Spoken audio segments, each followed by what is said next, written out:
All right, so welcome everyone. My name is Rashni Lal. I am the Director of Career Planning and Employer Relations and part of the Internship and Career Planning Office. So we assist students with all things related to career and professional development, career planning. We also do alumni engagement and employer outreach and engagement, which is how I came to meet Brick. Before I jump into that and that story, I do want us to allow our guests to say hello. And so I will have Kelly, president of the Manhattan Beach Chamber of Commerce, introduce herself and say hello. Go ahead, Kelly. Good morning, everybody. I'm Kelly Stroman, the president and CEO of the Manhattan Beach Chamber of Commerce. I've met a few of you, it looks like, on the field trip to Bruce's Beach. Came to know Brick after his incident in Manhattan Beach, and Rashni sits our inclusion committee. So thank you for allowing me to participate today. I appreciate it. Thank you, Kelly. I thank you for being the reason that we know Brick, that we were able to share him with the Marymount community. And Carlos and Yumi, I just want you guys to be able to say hello because this event is co-sponsored with the Internship and Career Planning Office, the Black Student Union, and the Lux Academic Society for Digital Communication majors. So Carlos, go ahead. Thank you. I just want to say, hi, everybody. I am Carlos. I'm the advisor to Marymount BSU, and I'm also I also teach here at Marymount, so but I'll be brief with that. So, yeah, thank you, Brick, for coming. And Yumi? Hello, everybody. My name is Yumi, and thank you, Brick, for coming to share your story with us today. And also thank you, Rashni, for organizing this. And I'm the advisor for Lux, but also co-advisor for APISA, and some of our members are here today, I think. So thank you, everybody, for coming out. Thank you, Yumi. And I'm going to go ahead and, of course, have the president of Marymount California University, Brian Marcotte, say a few words, and then we'll jump into the event. President Marcotte? Great. Thank you, Rashni. And thanks for all the organizational work going into this. And Brick, thank you for coming. This is really a great opportunity for all of us to get to know you, first of all, but also to hear some of the things that are important to you. I have to admit, Brick, I was struck in your introductory materials that Rashni provided that whether you have called yourself this or someone else has called you this, I don't know, but you were referred to as a Renaissance man. And I love that description. Going back many years ago, we were in the company that I was working with, we did a little drill where people tried to envision themselves for the future. And one of my colleagues said his greatest desire in this world was to be known as a Renaissance man. Wow. That is a great goal. So now I have met one. So cool. I am absolutely delighted, and I look forward to hearing from you. And I'm glad everybody could join. This is a great opportunity for all of us. Kelly, thanks for being with us, by the way. And I just look forward to hearing from you and getting to know you a little bit. I'll turn it back to Rashni. Thank you. But also, to add to your point real quickly, even before I introduce myself, my mom is the one who calls me the Renaissance man, and she's been calling me that for years. And the more that I've branched out to do in my life, the more it makes sense why she's always said that. So now I was just like, I got to own it now. Yeah, it is a title of character. I will tell you that. Thank you. So I admire the title, and I admire that you're called that by your mother particularly. Appreciate it. Nice to meet you. Thank you, President Marcotte. And yes, I was just going to say moms know best. So we're just getting a shout out to, to the moms out there. So to start off the event, perfect timing. Carolina, you must have known you wanted to make your grand entrance. We were just at the last round of introductions. Go for it, Carolina. Hi, everyone. Ooh, sorry about that. My name is Carolina Dorado. I am the Director of Communications for the Manhattan Beach Chamber of Commerce. I've met a few of you. It's so nice to see you again, Brick. So happy to be here and to be a part of this conversation with all of you. Thank you, Carolina. Okay, so how I came to know Brick, as Kelly mentioned, I do sit on the inclusion committee for the Manhattan Beach Chamber of Commerce. And that is part of, we're a member of the chamber, and that's part of Marymount's outreach and engagement, community outreach and engagement, right? And a way also to be able to provide opportunities such as these for students. So whether it's by way of internships or bringing guest speakers so you can get an understanding of the different types of career paths that are available to you, and just understand what's going around in the community where you attend school or where you reside. And so Brick is a Renaissance man. As you saw from the flyers, he is a creative director, he's a producer, a DJ. He has performed at music festivals such as Coachella.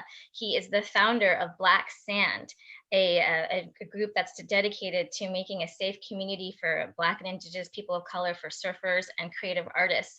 So he has a lot to share. And when I heard Brick speak at our inclusion committee meeting, what struck me was his positive energy. And he's very inspirational, just the way that he chooses to handle situations. And then also how he came to be where he is in his very young life as an entrepreneur, as an activist. And in hearing him speak, it resonated with me, but I also said our students would greatly benefit from hearing from someone like Brick. And Brick has already expressed, before he's even met you guys today, that he'd be happy to serve as a mentor in our Mariner mentoring program. So we really are grateful and appreciative of that as well. So why did the inclusion committee invite Brick to speak that day? Well, we're definitely going to go into how Brick came to be successful and where he is in his career today and how he got to where he is. That's important for students to understand the way to get to where you are and who you become today.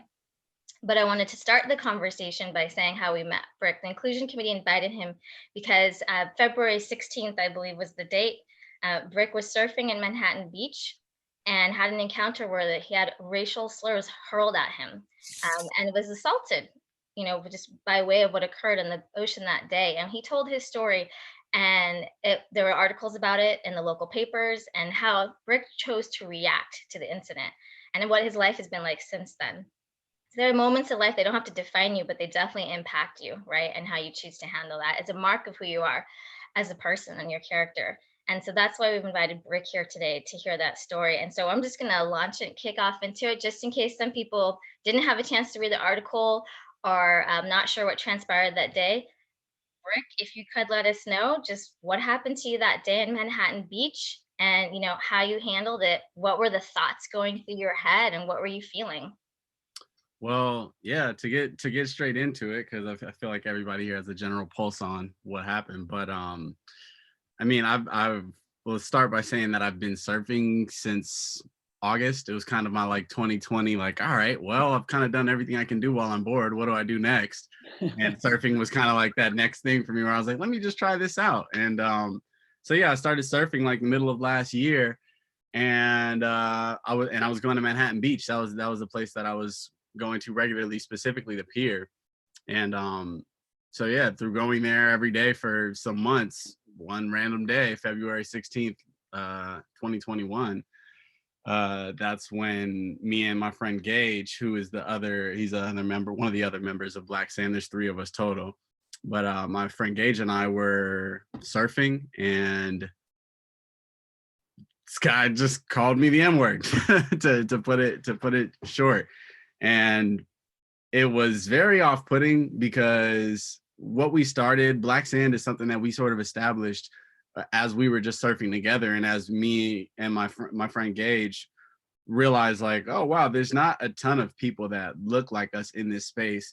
I don't have any frame of reference for even the etiquette. We were YouTubing everything. It was YouTube University for surfing. I had no friends or, people that live close to the water, oh, come surf with me, any of that. So it was really me and him. So through doing that, we were like, wow, this is such a honest experience of just entering a space where nobody looks like you and quite literally feel like an alien. And that's why we were like, this feels like something. And that was sort of the birth of what Black Sand is. And I'm the founder of Black Sand, and Black Sand is a surf and arts collective. And we're really dedicated to just diversifying the surf space in particular, because that's a space that we saw a lack of diversity. So so through us doing this every day and going out and surfing, we also were very conscious socially of kind of who surfers are, and that they don't like to be preached to. And that was something that was really important with what we're doing, is for it to just feel fun and organic as it naturally was. Because I don't know where I'm trying to go with this, but the line that we're walking on, being Black people in a predominantly white space, it's such a thin line that you have to walk, especially if you're trying to create something successful and visible and that people can actually receive the message without feeling attacked. So yeah, like what we were doing, we were just creating like fun content, just documenting the process, like encouraging people to embrace the journey of just going into this space and not trying to be that image that you see on the posters, or there is no real reference for us of what somebody like us looks like doing it. There was no blueprint for what we're doing. So us walking into this space and that occurring to us on that day, it was just it was a big lesson, because we had kind of decided to not give the attention to the hatred and focus on how can we make this a more loving and accepting space, and how can we give people an example and an image of themselves. And that was like the goal of what we were doing. So to be faced with that hatred that day, and it was essentially unprovoked.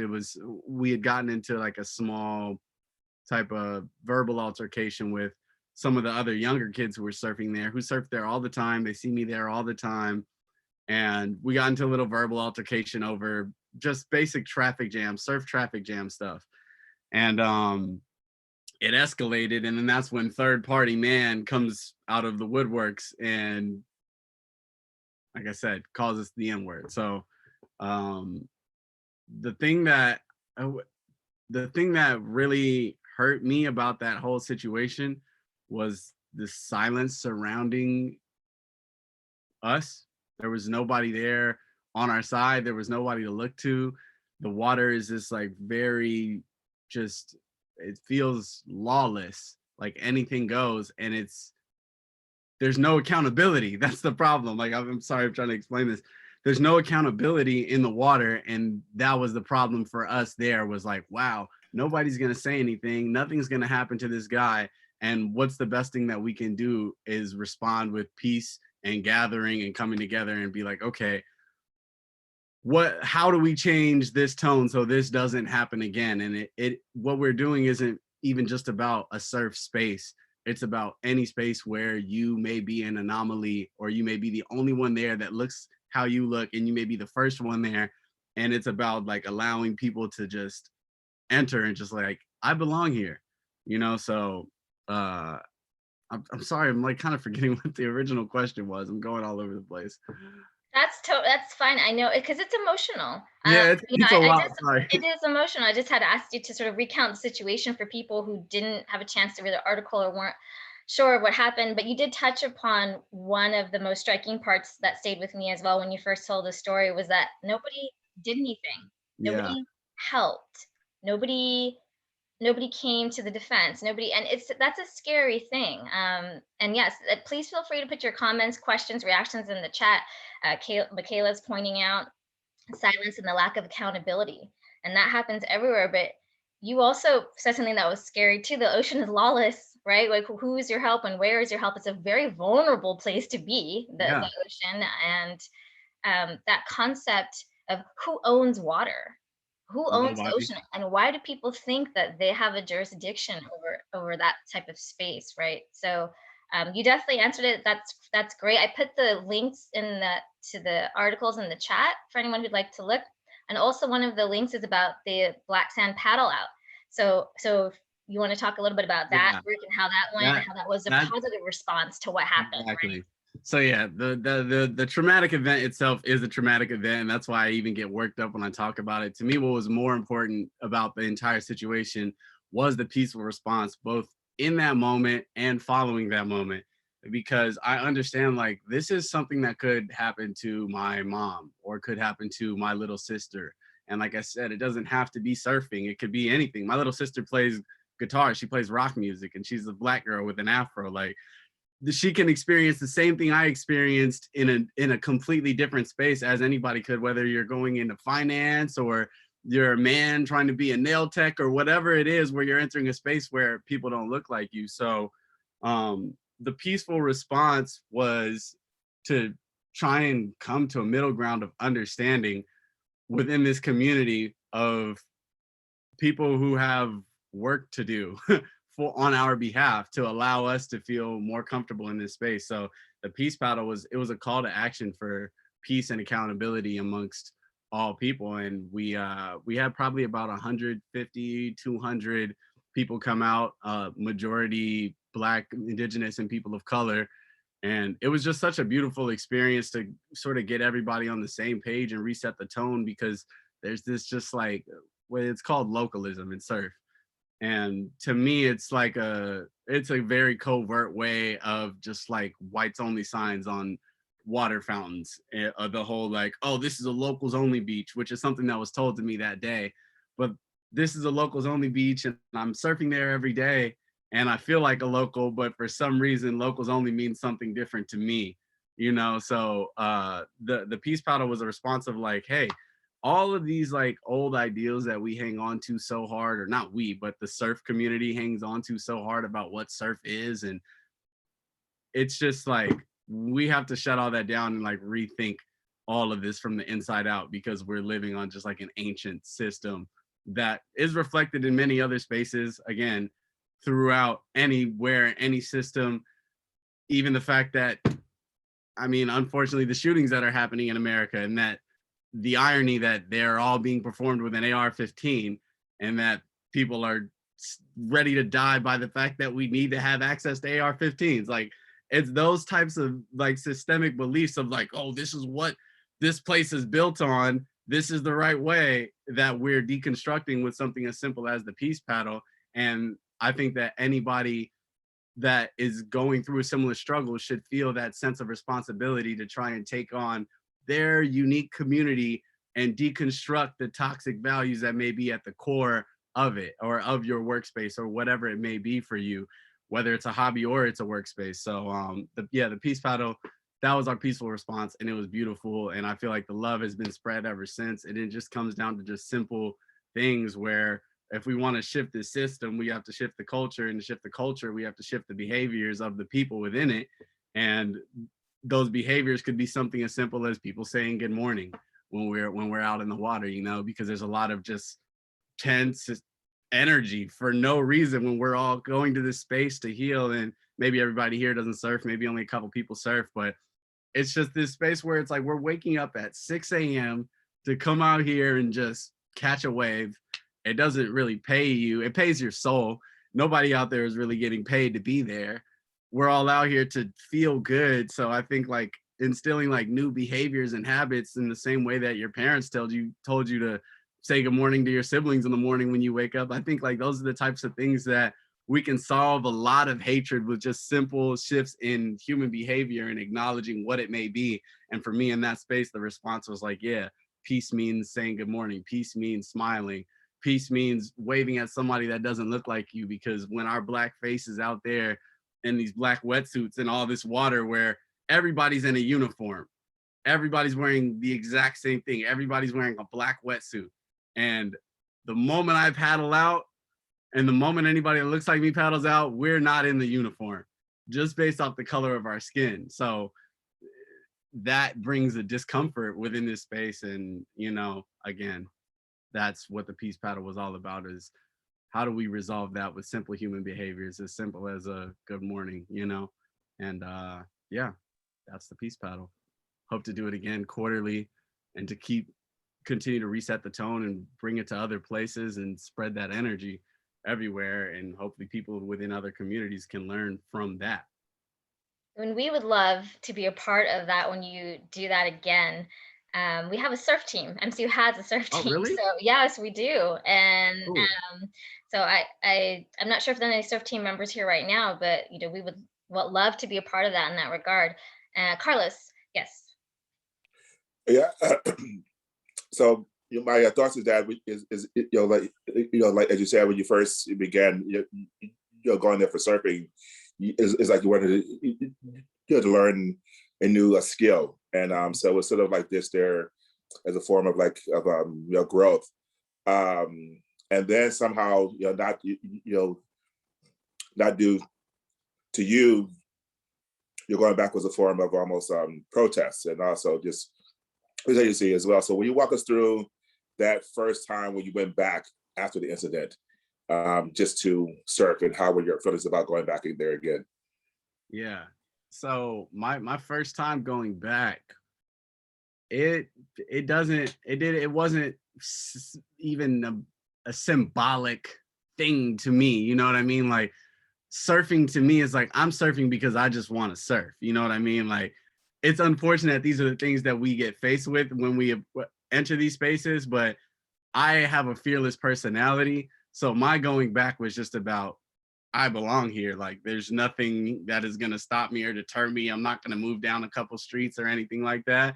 And even early when this had happened, Black Sand is really at the core. It's like a brand and it's a creative expression for me, another creative expression, because I'm a creative director. I've done creative direction for artists like Smino, shot some album covers for Kehlani and produced music and done all that. And my whole life has been built on a creative vision.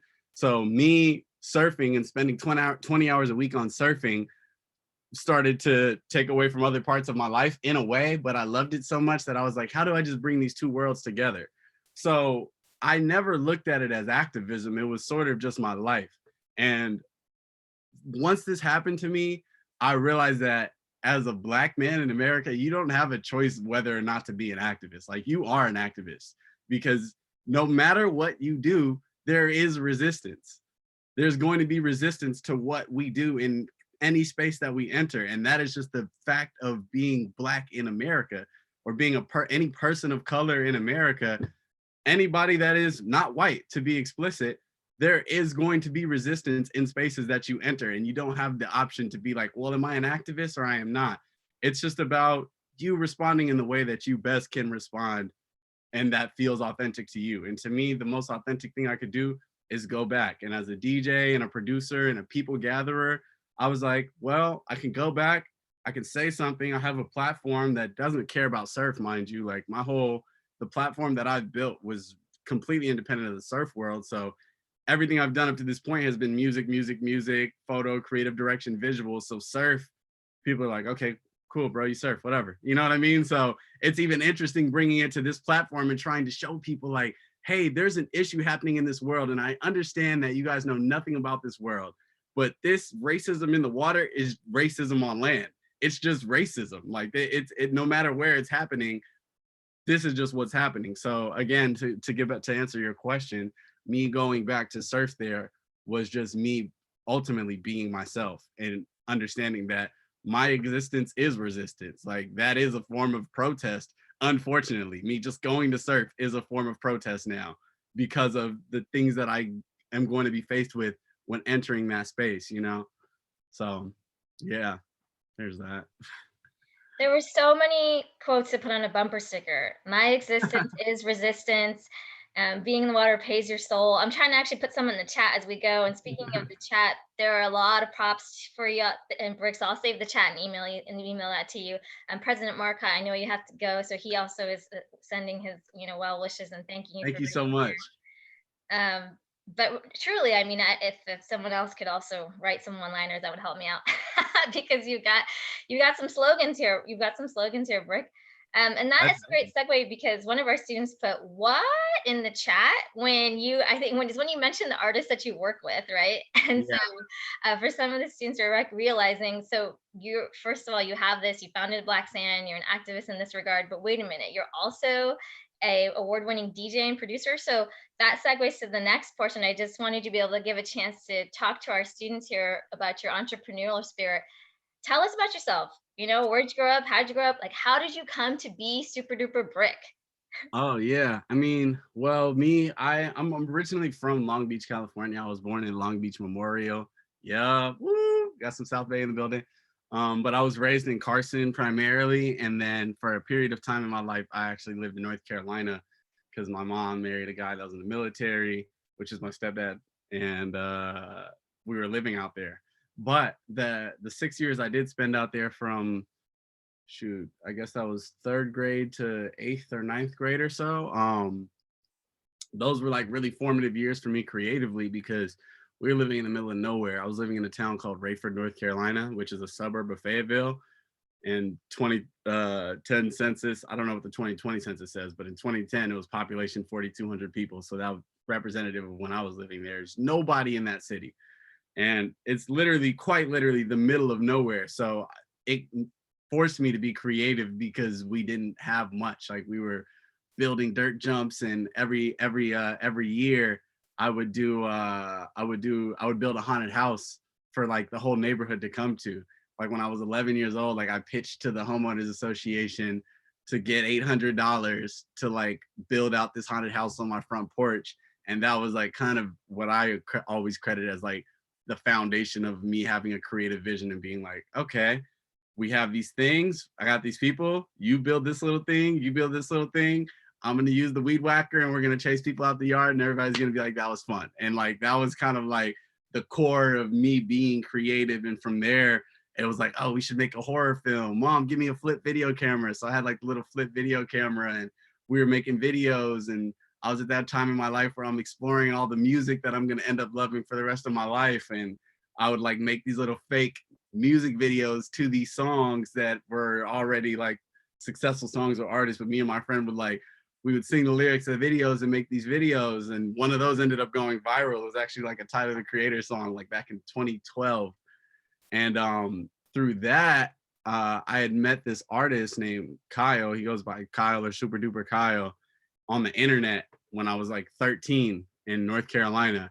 And I reached out like, yo, I do videos. Like, let's link up. And he was like, where are you at? I'm like, North Carolina. He's like, oh, I'm in California. So and I was like, all right, I'm moving back to California. So I moved back to California with my dad when I was 13, went half with him on a ticket, cut some lawns to do that.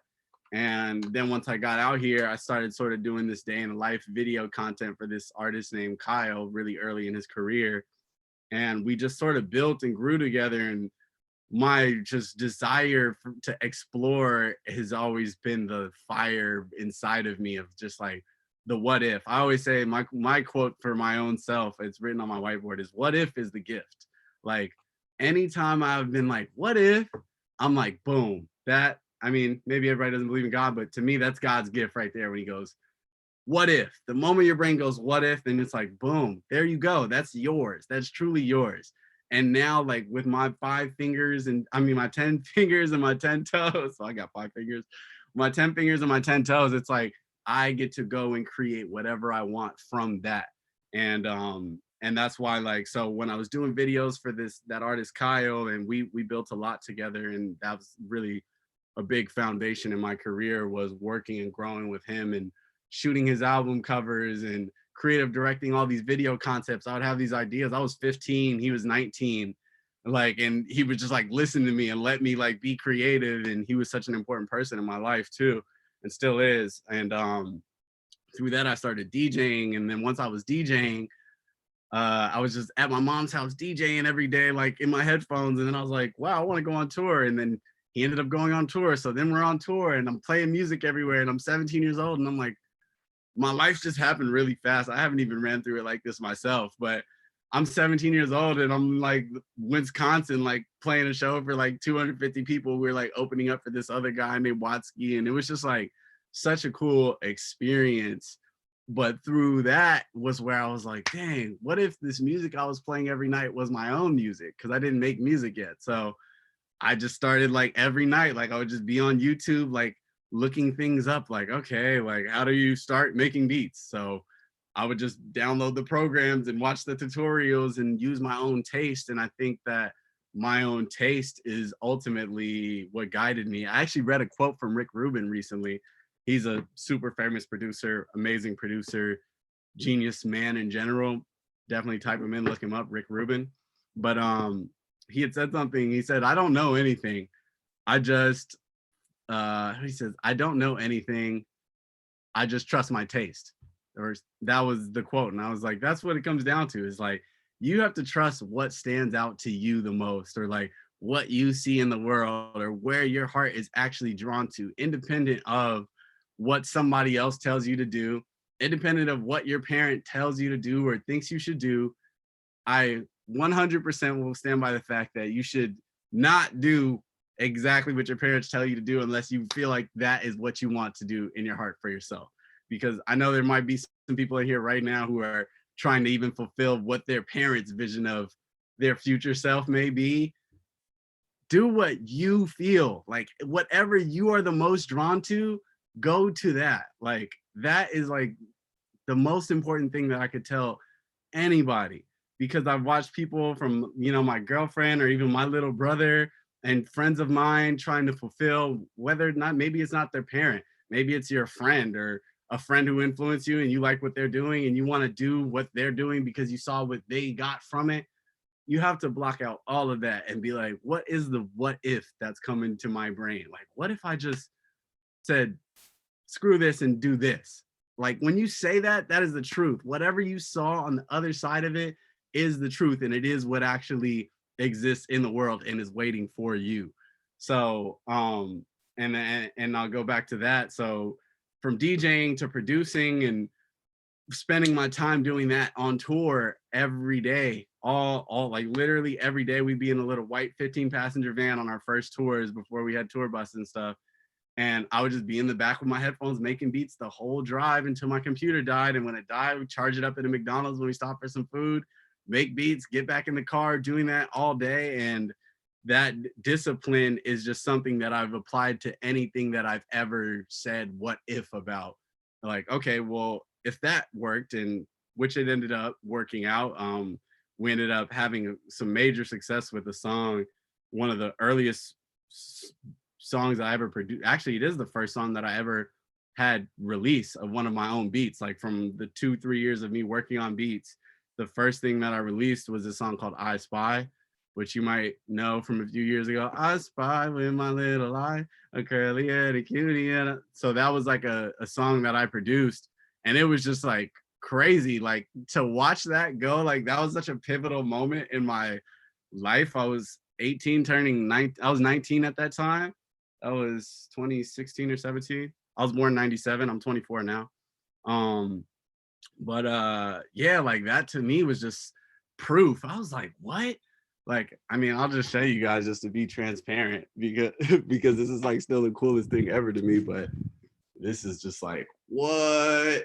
And it's even newer since then. Like that's a 4 times platinum and it went 6 times platinum, which is just like unheard of. And like, especially us, because we were facing so much adversity, because like people would always just call what we were doing corny and like, oh, this is corny, this is bubbly, but we're just actually like corny dudes, I guess, if you'll say. And like, we're just being our authentic self. Like we had no plan on this being like successful and everybody gravitating to that. Like we made a million other things and that just happened to be something that ended up working out. So to me, I was just like, dang, this is what happens when you just follow your heart and you do exactly what you want to do and you don't listen to anybody else. Let me try it again. You know what I mean? So like that, and that was sort of like how I've approached everything. And like I said earlier, or like Rick Rubin said, is like, I don't know anything. Like, I really feel like I don't know anything. I didn't go to college. All I know is like, I trust my taste and I trust the process. And I understand like where your passion can really take you once you just check out and go, no, this is what I want for myself. This is what I see for myself. And this is exactly what I deserve. And this is what I'm going to get. And I'm going to do everything I can to fulfill this for me. Not, okay, I'm going to work hard so I can look up and go, did you like that, mom? Like, no, this is truly, so when I'm doing it, I'm like, wow, I feel so fulfilled. Like, this makes me so happy. You know what I mean? Like, and that's why it's been so beautiful with the surfing journey, because through all that happening a few years ago, and had another song had like really good success too, and I have something coming out next month with Travis Scott and Baby Keem, and it's a really crazy amount of things happening. And even through all of that, there's been so many downs for me through music and how dedicated and inspired by it I was. And then as I entered the industry, I started to realize just how like not real it is in a way. And once I started to play the political side of it more, and it became less about that initial flame, the more I've been deterred from it. And surfing was something that reignited that flame for me. And like I said, like I brought all these things to the highest level that I felt like I could. and I still am, and I have music coming out next month, and music will always just be a part of me. It's not like I don't even have to try at this point. It's literally just something I do. I don't care about the success of it. I just make stuff to make stuff. I've never even released any solo releases. I've had songs come out with other artists. I produced the first and last song on Kehlani's album, While We Wait, and I'll include all that later. But but yeah, no, that passion is just like it's like the most important thing, just like that what if. So surfing, as it just started to take so much of my time from me, like I had all of these struggles inside of myself where I was like, well, I'm not going to studio sessions as much anymore. I'm waking up at 5 a.m. I'm spending 4 hours on this every day. I'm spending like 20 hours a week on it. From the first day I started, it was like, there was no, okay, I'm easing into surfing. It was like from the first day, I literally went to surfing 5 to 7 days a week, 2 to 4 hours a day. And I was like, I know this is for a reason. And I just didn't question it. I wasn't making really any music through that whole time. I wasn't really doing much else. All my friends are kind of feeling alienated because they're like, oh, you're just doing this whole surf thing now. Like you just surf all day and we haven't been seeing you. And I'm just like, you know what? This makes me feel so fulfilled that I'm just going to keep doing it. I don't know what's going to happen. We're doing this Black Sand thing and might have had 100 followers on the page, 150 followers. And I have almost 80,000 followers on Instagram. So like that goes to show like people who are into the music thing, they don't care about your little side project. Nobody cares until everybody cares. So that's why, but it didn't matter to me. Like I said, it was never about the numbers. We were just making this content. I felt like this was a story that needed to be told. And that's why it's even like so insane to me what happened and how it's like, even that was meant to happen because I'm prepared to respond to that situation so everybody like me can grow and learn from it. And that was something that like I've been doing my whole life, is storytelling in one way or another. So sharing that story, just the simple fact of sharing that story after it occurred, I knew how important that was. And then obviously just sort of the outpour of support that has followed from it. Like our page went from 100 followers to, we just hit 10,000 today on Instagram in a matter of a month, you know? And it just like, again, has been proof to me like, okay, whatever I feel inside, like it's true. And it applies for everybody, because I've seen it happen to way more people than just myself, of people who just are like, no, there's something about this. I know that this is it. And I might even feel really far from it and you might not even see any progress on it, but just keep following it. I don't know what it is for you. Every individual person in this room has something more that they want for themselves. It doesn't have to be a career thing. It could be just personal growth. Like, I want to stop doing this. I want to stop eating meat, whatever it is. Whatever your small goal of personal growth is, or of your vision of your perfect future self looks like, it is the actual reality that you just haven't arrived into yet.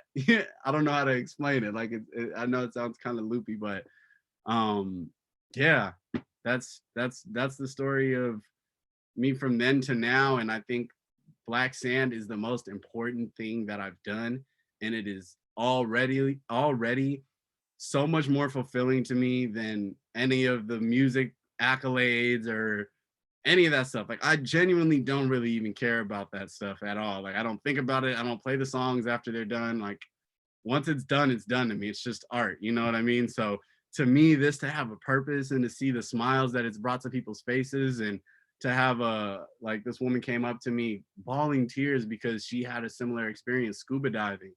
And she was, she was probably about 35. So she was older than me. She's probably 35, late 30s, early 40s. And she just came up to me bawling tears at the Peace Paddle because she experienced a similar thing. But the only difference was she never went back into that space. She let it scare her away from scuba diving. And she said this was early quarantine. And it was like, that was her escape during the early quarantine, was like, she was just scuba diving. That's her thing. You know what I mean? She said she lives in California by herself. She doesn't have family out here. And somebody called her an N-word at some point in that, and she couldn't handle it and never went back. And the fact that she came to me like, your story proved to me that I should go back, that I belong there, and that I'm allowed to go there, and that who says I can't be, like that to me fulfills life purpose so much more than any amount of money or any award or any plaque ever will, you know? And I think like we all have a purpose like that in our life. And it doesn't need to be like this big world movement purpose all for everybody. Sometimes it's about one singular kid. You know what I mean? Sometimes it might be about your own kid. Like I know my mom's purpose in life was to make me who I am, and she knows that, you know, and like she's like, she gets to change the world through me, and my grandmother too in that way, and my great-great-grandmother, whose story I'm sure has so much trauma and I've never even heard, but what she suffered was for like us, you know what I mean? It was for everybody. And everybody here has that same exact thing within them. Like that man calling me that word that day was like a shift in the matrix for me.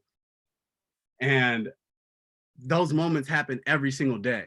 Like I get to add significance to that moment because yeah, it was really harsh and it was like, there it is right in your face. But those moments are happening to us at every moment of every day where we have that opportunity to respond with grace and respond with our purpose that we actually feel inside, you know. And that's kind of my life story up to now, and it's still unfolding, and we still have a ton of people to help, and the vision for the Black Sand brand and just increasing visibility for all BIPOC in the water, and ultimately, like I said, just stories of that person who's just an anomaly in their space, and what we want to do to increase resources for other kids of the South Bay who might want to experience the water that grew up in Carson just like me, 8 miles away or 9 miles away, whatever it is, and just never got to go. Like I want to be that bridge and that gateway for those people. And that's why it's just so beautiful to be able to be here and share this story and hopefully inspire other people to share their stories and share this story, learn from this story, and become the greatest version of themselves. Well, I don't know. About, I'm about to cry. I don't know, but nah, no need to cry. It's just tears of great emotion. Yeah, exactly, Sophia. I almost kind of want to like, how am I supposed to even say anything after that? Mic drop. Mic drop for. This is incredible because at the chamber meeting, we didn't get to hear all of this, right, Kelly and Carolina? Mm-hmm. We did not get to hear all of this, and it is even more inspirational than I ever could have thought.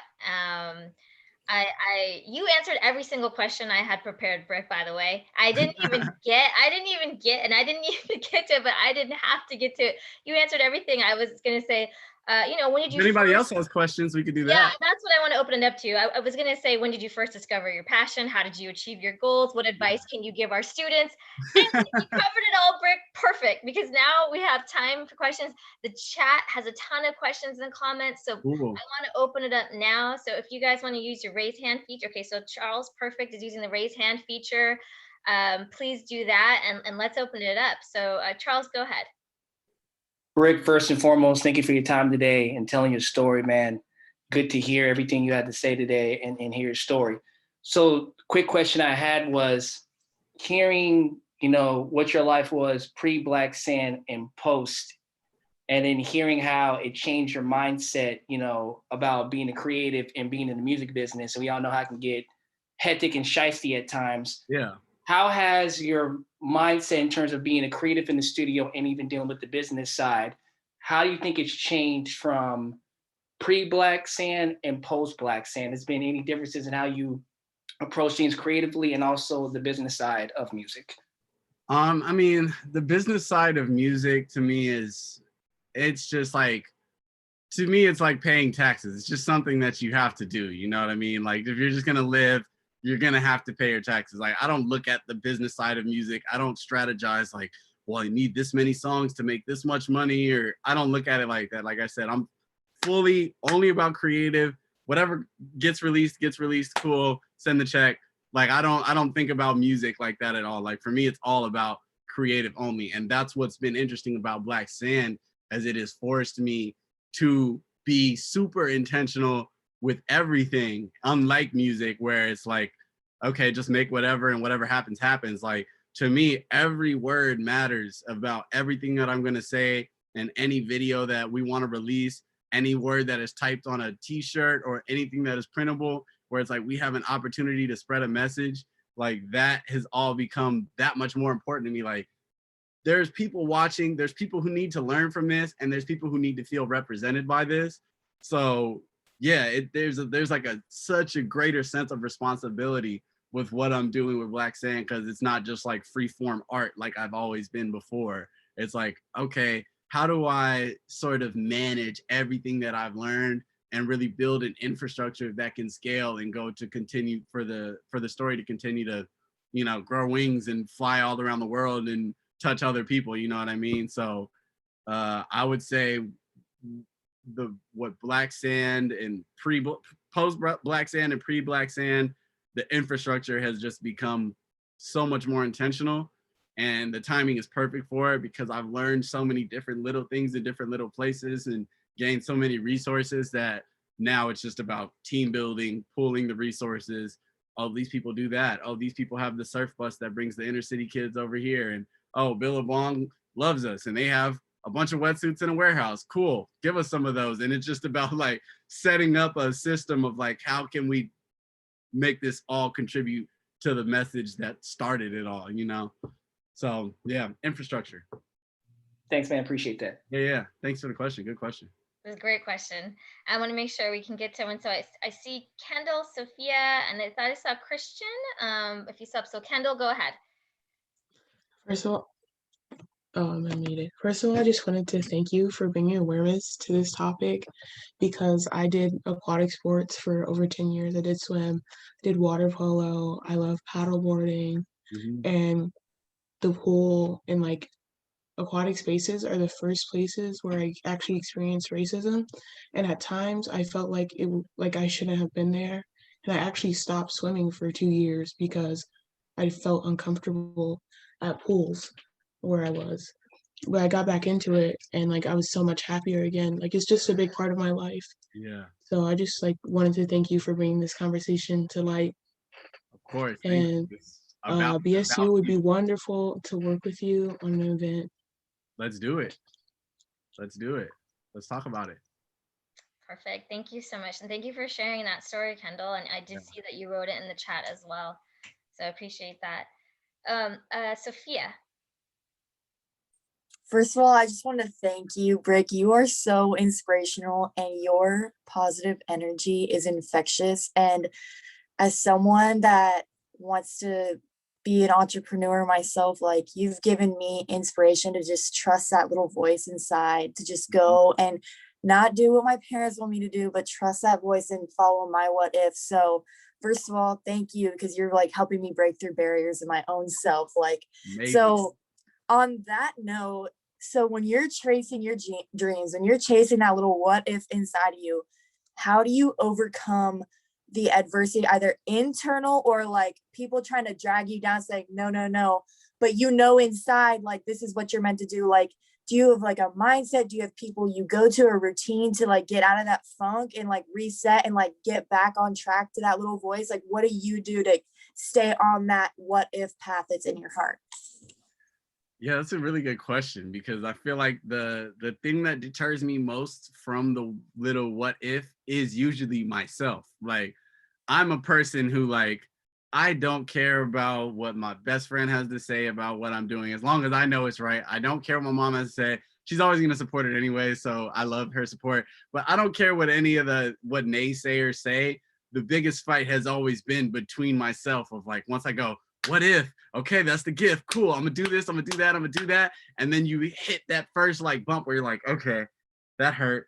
And it's like, you just literally have to ignore it. Like, in a way, you just have to ignore it and just blow past it. Like, I just always know, like, this is, and it comes down to just a perspective on life, which, you know, maybe, I don't know, it's subjective. Everybody has their own way, but like, something I've always told myself that I wrote in my journal one day was that like, my life is a book. Like, we like looked at life like it's a story. Like, your life is a story. Life is a book.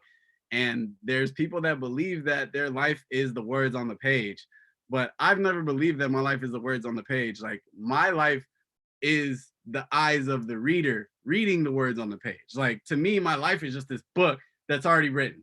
Like, no matter whether I cry on what I just read or I laugh about it, when I flip the page, the same thing is going to be there, no matter how long I take to flip the page. So to me, I'm just like, all right, no matter how badly that just hurt, whether I mean, God forbid I were to lose my legs, or if I were to lose my mom, or whatever horrific thing that can possibly happen, or if I made $100 million tomorrow, no matter what's on the next page is on the next page. So I'm just like on this track of my life where I'm just like, I'm going to keep turning it and try to read as much of this book as possible before it's just over. And I don't know when it's over. So it's just like, I'm trying to, and that's how I've approached my life. And like that alone has helped me tremendously through everything I've done, because then it just makes me go like, there is no wrong answer.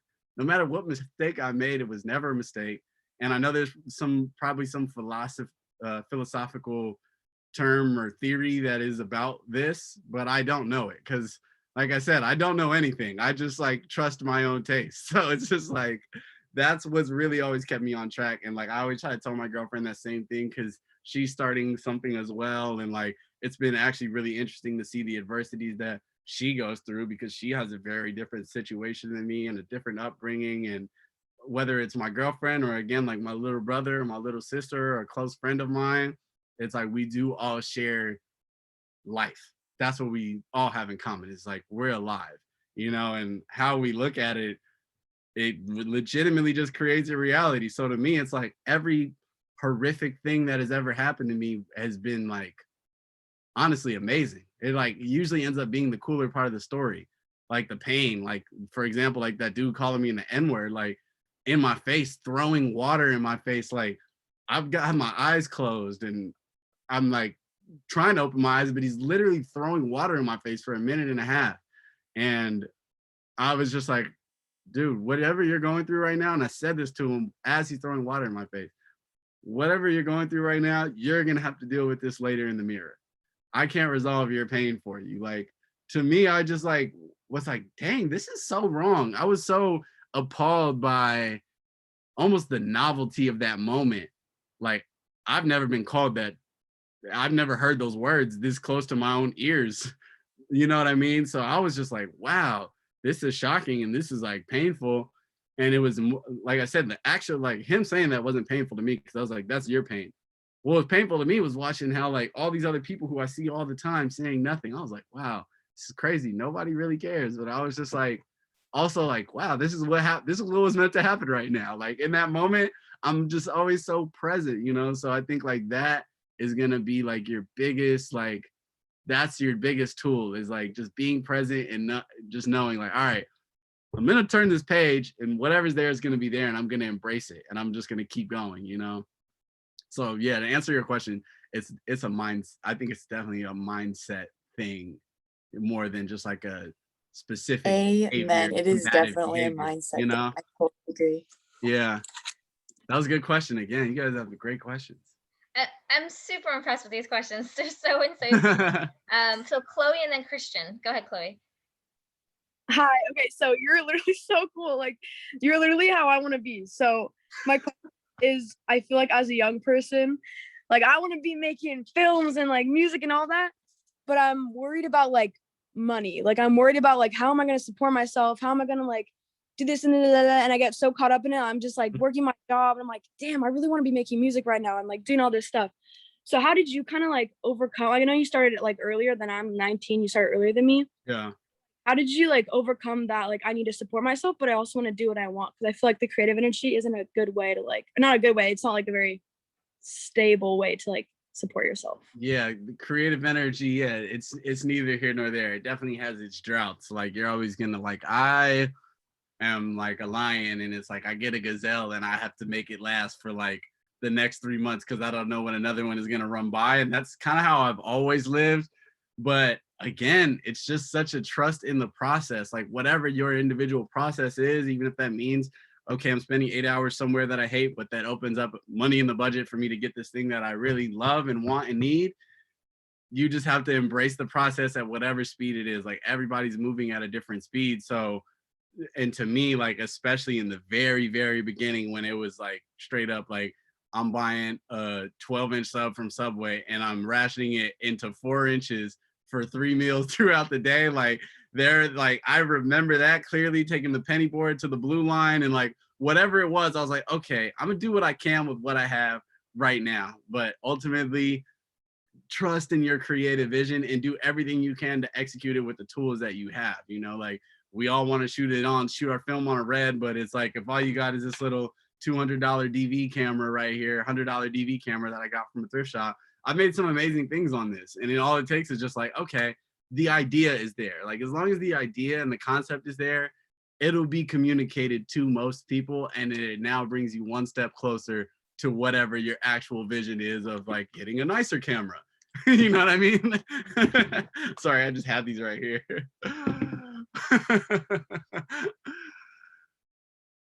I love that, and I love that you happen to have the cameras ready. It just happened to be right.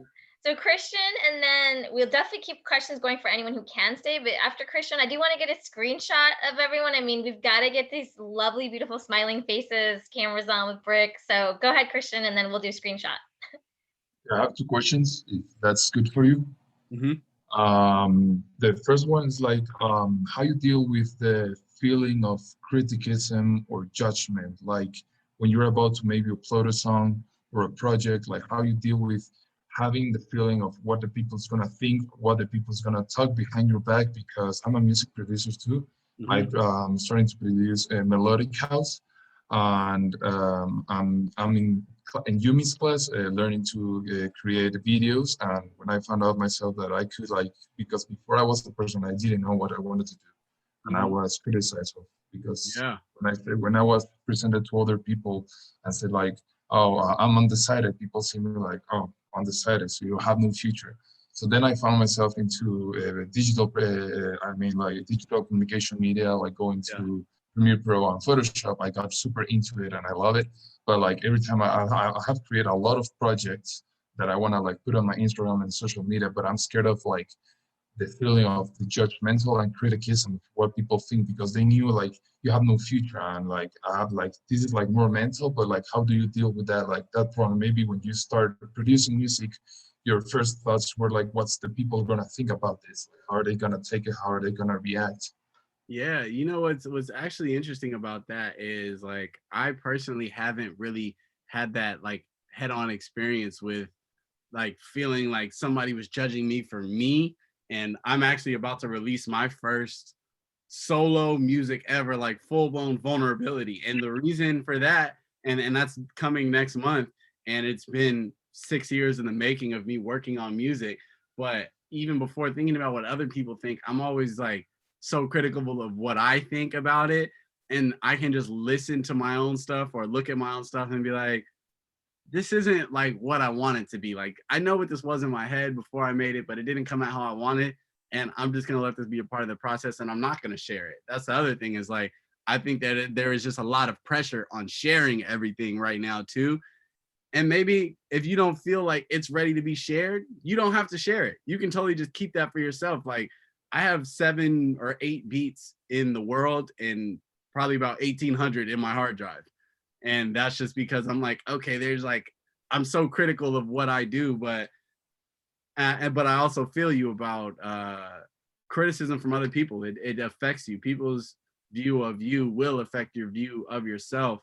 And I honestly don't have the answer to that question yet, because that is something that that's probably my single-handedly my biggest obstacle too, of like getting over like the what will people think? Will people say anything about it at all? You know, and me, I have a ton of friends who are immensely successful and immensely creative and immensely have a bunch of money or whatever it is. And these are like people in my friend group. And I oftentimes can feel like the inferior one in a lot of situations, in a lot of rooms of like, I don't know if you're familiar with Anderson .Paak, but that's a friend of mine. And that's one of those guys who it's like, when I'm in the room with him musically, I'm like, I have nothing to add to this conversation. It makes me really self-conscious, you know what I mean? And it's like, no matter where you're looking to for the validation, that person that you might be looking to is looking to somebody else. And Anderson .Paak is looking to Pharrell, and Pharrell is looking to Stevie Wonder. And it's like, it's a never ending chain. So at some point you just got to go, you know what? Do I like this? Here it is. Whatever happens, happens. It doesn't matter. You know what I mean? Like, you just have to release it. That's why I say I don't even listen to my own songs and stuff after they come out for the most part. I just am like, cool, it's in the world. I might listen to it for nostalgia, like, oh, I remember this came out, cool. But you just gotta let it go and just keep making stuff. As an artist, that's the best advice I can give you. It's just like, boom, it's created. Your job is done. If you want to put it out, that's on you. If you want to throw it in the trash, that's cool too. I do that all the time. Make something and then delete the whole thing. And then it's just like, cool, that was for me. Thank you. Yeah. And oh, sorry. You can ask the second question. Okay, so then after that, like I'm from Guatemala, so let's say not much people know where Guatemala is. People like they have even tell me it's on Italy, or Yeah. when I say Guatemala, they hear the fruit watermelon. I don't see the joke there, but okay. That's too. What happened to you, like the silence beach and everything, happened to me too when I get recently in California. I was looking for the meningitis vaccine. And I went to a lot of hospitals, and the reason he didn't attend me because when I answered the question, "Where are you from?" "I'm from Guatemala." Guatemala is, I would say, it's like a poor country. It's not like, it depends the area, and as any other country, they have their poor area. But Guatemala is super small that you don't never know, like Guatemala. In California, you don't see many Guatemalans living there or on visiting. And it happened to me the same. As I said, I was from Guatemala. They asked me, like, can you afford it? I'm not sure if you can afford it. And I think you should just leave. And I was standing surrounded like maybe 60 or 50 people in the waiting room.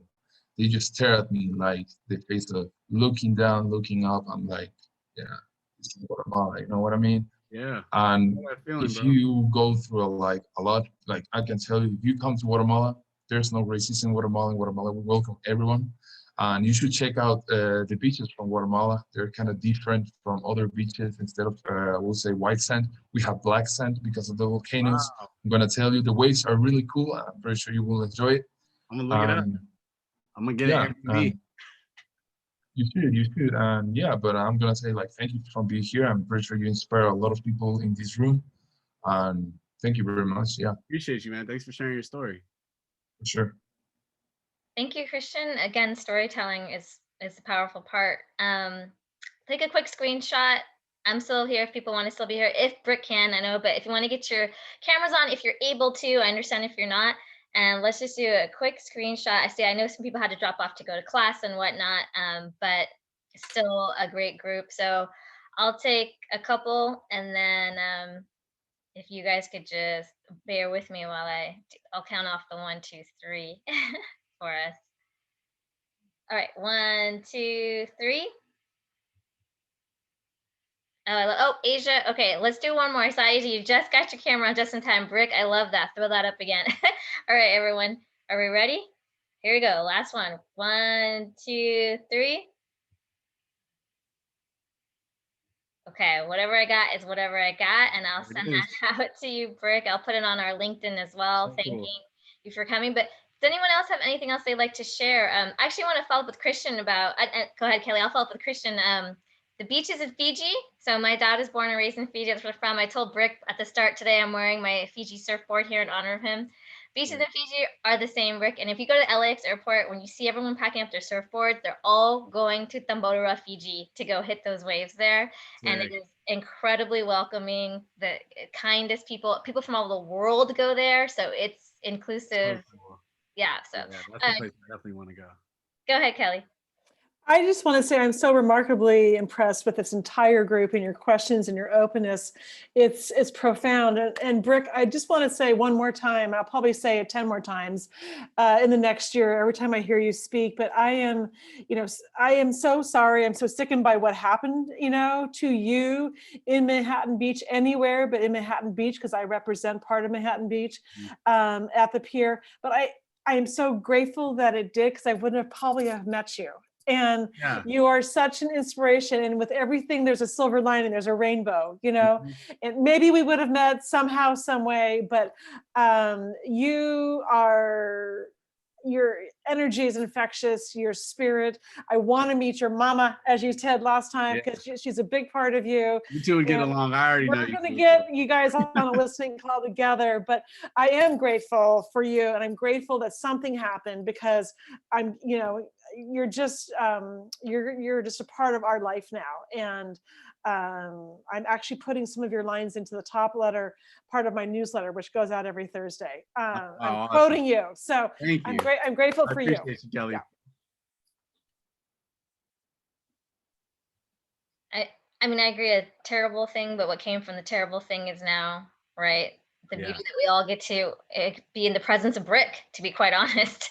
And just to be able to hear your words. It's a bit incredible how when you're speaking, how so many of those one-liners come out, but it's just you speaking, right? So as far as you know, it's like, wait, what's the big deal? This is just me and who I am. But it's a big deal, I could say, for me personally, and I could tell for other people here, it's a big deal to be able to hear you. Thank you. I really appreciate that, because like this is my second or third time actually saying something on like the record like this. Like Peace Paddle was my first time speaking to a group of people for anything that wasn't me screaming into a mic at a festival, you know, like, so that, and then even the council, the meeting with the Chamber of Commerce, and then this. So this is like, you know, this is a vulnerable space for me too. And that's why I'm like, I know I'm not like college educated or anything. Like I don't have like a specialty. Like I do a little bit of everything. So I was just like, man, the best thing I can do is just share my experience as transparently as I can possibly break it down. And I'm super grateful that everybody here is receptive of the story. And it means a lot, because like I said, this is a new space for me, and I'm super grateful. And I want to be a help to just the whole community any way that I can for you all. We appreciate that. And it might be counterintuitive to what I'm going to say here, but to a room full of college students, it's not about the degree. It's not about the college degree. It's not about the name of the school. It's not about the type of degree. It's not even if you had one or you got one. It's about your character and your integrity and who you are and everything that you are providing for us today. You know, it's just as if not more valuable than a college degree. So I hope, and just by saying that, what I mean to say is, I hope you don't ever feel like intimidated, if you're whatever setting, whatever type of setting that you're in, don't feel that way, because you're coming with a type of level of degree that most people can never achieve. Melissa, I think, put that in the chat a while back. Like, you have mastered in your short life, people take a whole life to get to, and you're 24 and already here. I appreciate that. Yeah, no, like, and it's crazy, because it's like, even beyond this conversation, like that is one of the insecurities that I do deal with, is like, I never feel like I truly know enough to be in a room. Like I deal with like the imposter syndrome a lot when I find myself like, okay, like when I was 19, 20 years old, and I like had the lead creative director role on this huge Urban Outfitters campaign, and like the photographer's coming to me and the stylist is coming to me asking me questions and the set designer's asking me questions, and I'm like, I'm 19 and like all these people are full-blown adults, and like I would always have imposter syndrome in scenarios like that, or sometimes just on an email thread where I'm like, am I really supposed to be here? And like moments like this with people like you like help me understand, like, okay, there is some value in my story, and okay, I do belong here. Like I like, we all have something to offer each other based on what we've lived, you know. So it means a lot, for real. Like this singular conversation alone, like this Zoom call, is like helps me a lot. So I appreciate you all more than I can express. Love that. That's why we're having, I'm so glad we recorded it. So glad I remembered to. Carolina, did you have something? I thought maybe I saw, go ahead.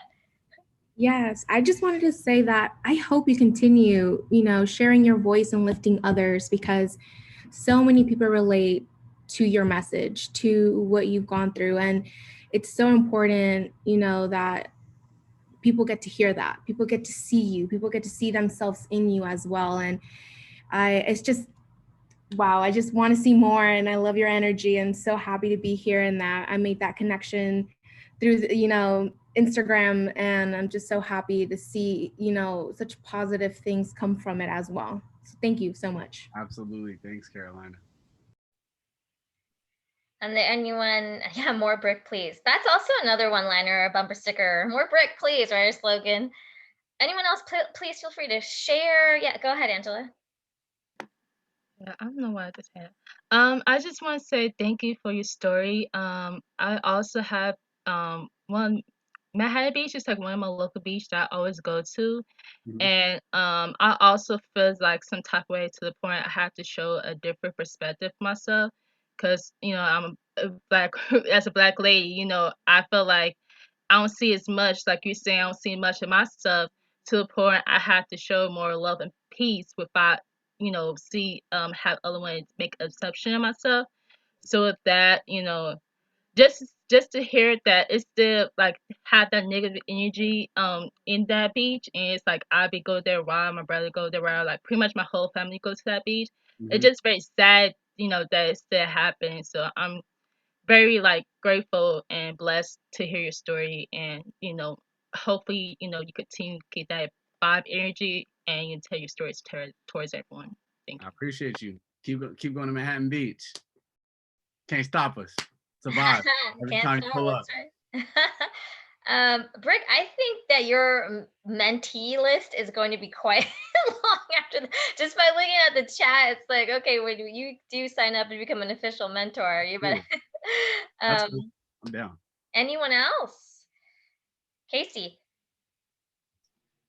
I wanted to say thank you so much for speaking. This has been so inspirational. It's pretty amazing how many bumper stickers we're gonna be making out of this. Like, I don't know if Yumi can like get the creative team on this. Like, we'll just like put a little mini MCU supporting like part in there. It'll be awesome. So cool. I'm down.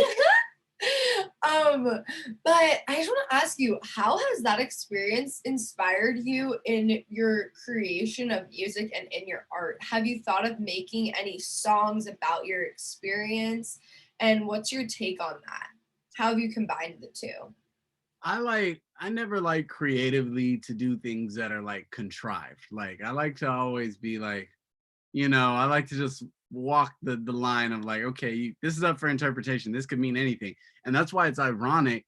The song that I'm actually going to be releasing this coming month, which is the first song I've ever released as myself of like me singing, because I write songs and produce and I send people demos like, hey, here's this whole song. And then they just re-sing the whole song. So this is like my first time being like, all right, I'm going to actually just drop this as myself. And it's called You Really Tried It. And like the first line is literally just, you really tried it.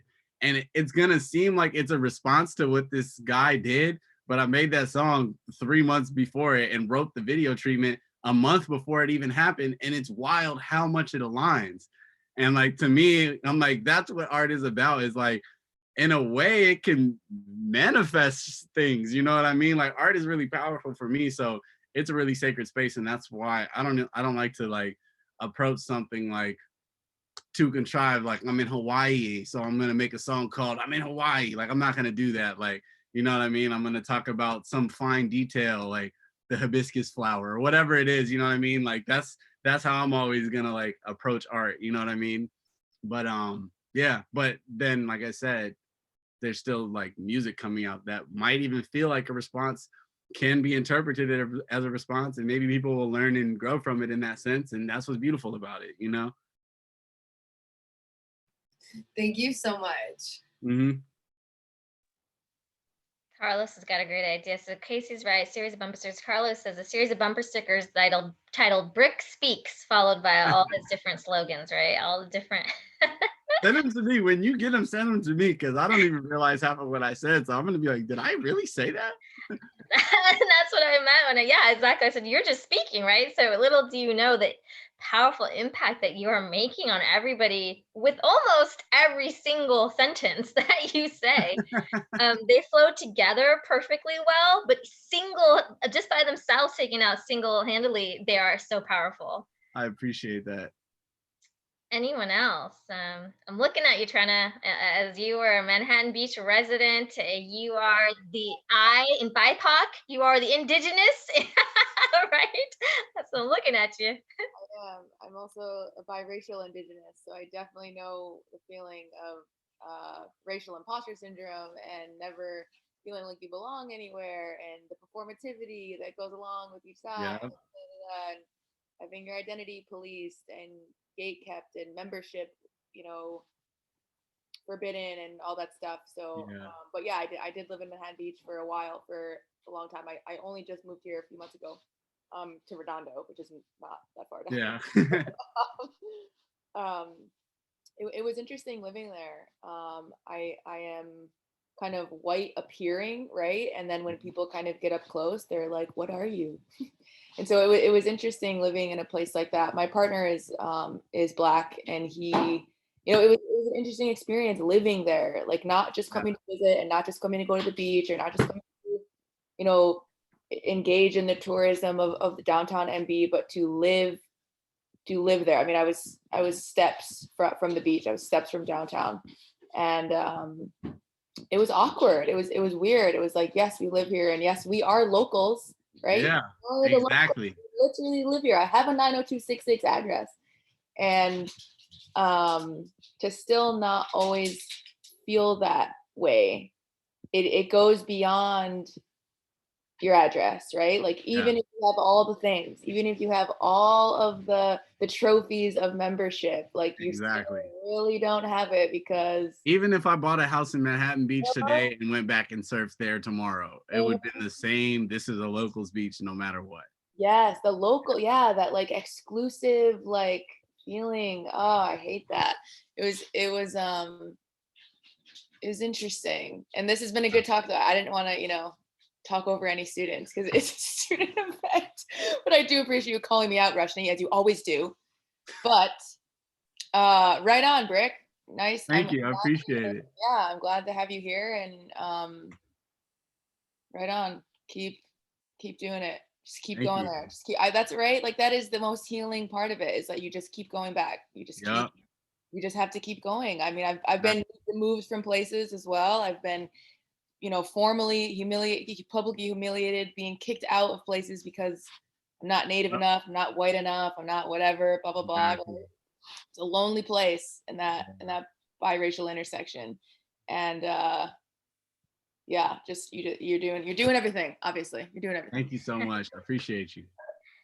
I'm gonna call you out, because I'm gonna call out. It's what Brick said earlier, right? It's who people of color. You're whether or not you're gonna be an activist, you're an activist. Yep. Brick said it. Your existence is resistance.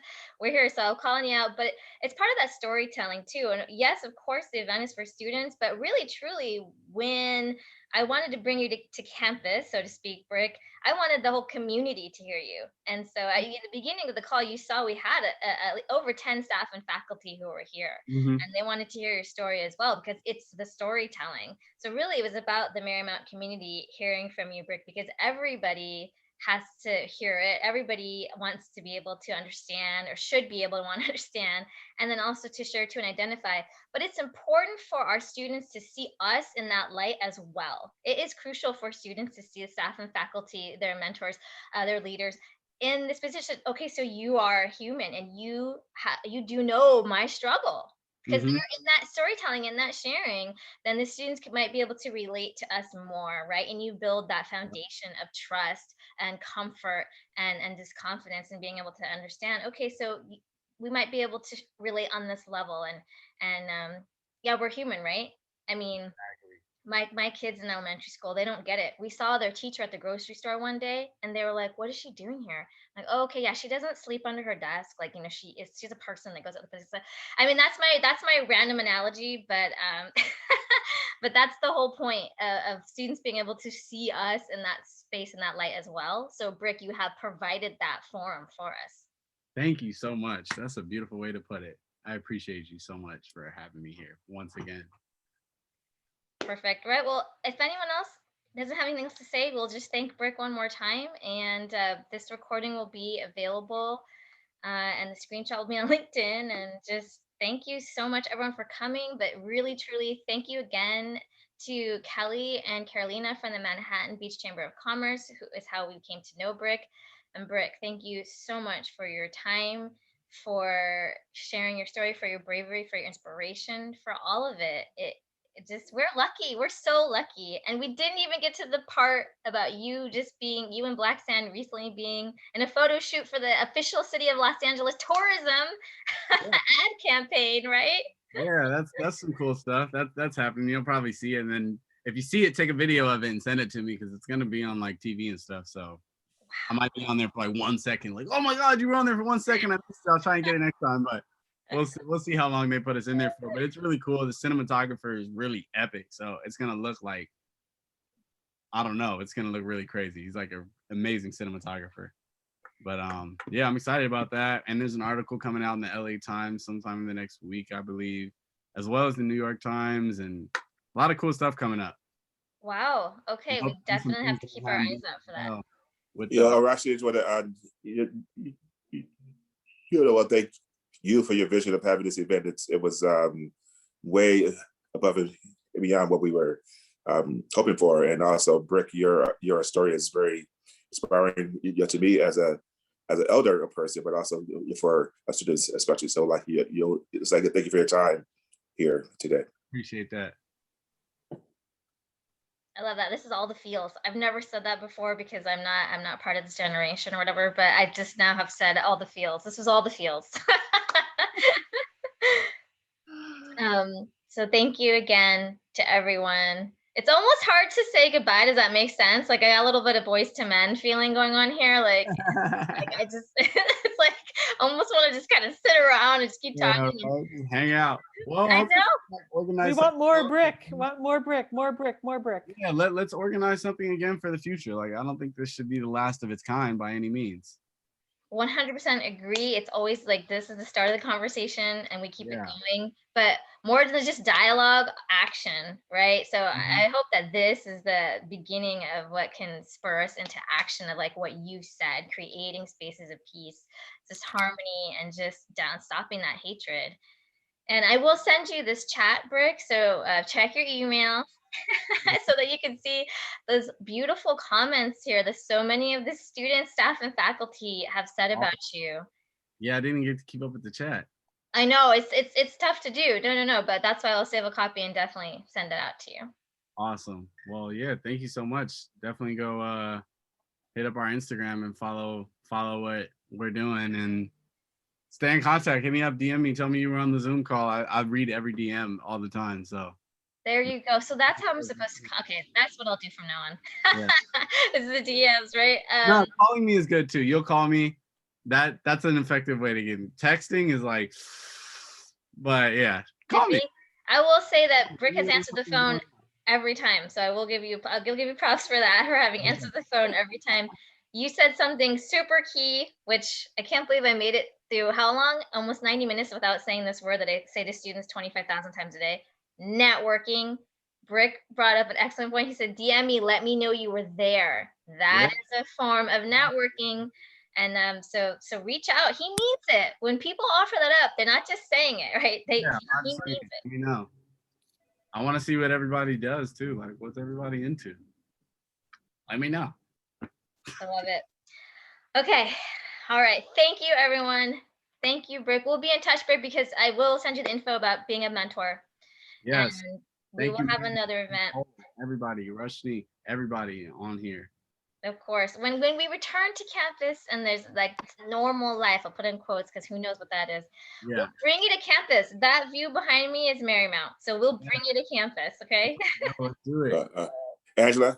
Yeah, I also just want a quick announcement, we'll be really grateful, as Ken said, for BSU. Also, have great speaker or have a little collaboration with the Black Sand with you, Brick. That'd be really fun whenever we be in person. Let's figure it out. Just email me and we can just iron it out as we go along until it's something real and then it's actually happening. Yeah. Perfect. I love this. This is wonderful. See, everything that will come from this. Well, thank you again for everyone, to the chamber and to the students, staff, faculty, and of course to Brick. We will see you again. This is just the beginning, right? Exactly. Okay. Thank you, everybody. Once again, everybody have an amazing day and life. Bye, everyone. All right. Bye. Thank you. Bye.